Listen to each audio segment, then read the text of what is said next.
चंद्रशेखर बावनकुळेंनी चूक मान्य करावी, अन्यथा पक्ष संपून जाईल असा इशारा मराठा आंदोलक मनोज जरांगे पाटील यांनी दिलाय। यासह मुख्यमंत्री उपमुख्यमंत्र्यांनी चूक मान्य करावी, अद्याप वेळ गेलेली नाहीये असंही जरांगे पाटील म्हणाले। तर जरांगेंच्या टीकेला नवनाथ बन यांनी उत्तर दिलंय। बावनकुळेंबाबत अपशब्द वापरल्यानं मराठा समाजाचं हित होत असेल तर त्यांना शुभेच्छा असा पलटवार बन यांनी केलेला आहे।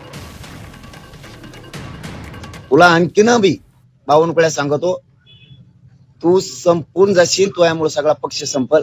आणखीन हातातून गेलं नाही, तू मराठ्याच्या अंगावर घेऊ नको। तू चूक केली हे मान्य कर। फडणवीसांनी आणि शिंदेनी सुद्धा चूक मान्य करावं। ही चूक केली आमच्या दोन्ही मंत्र्यांना, आम्ही सुधारतो।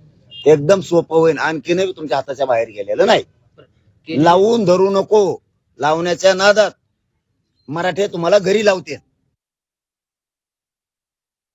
फक्त राजकीय वातावरण बिघडवण्याचा हा प्रयत्न होतोय का, याचं देखील संशोधन केलं पाहिजे।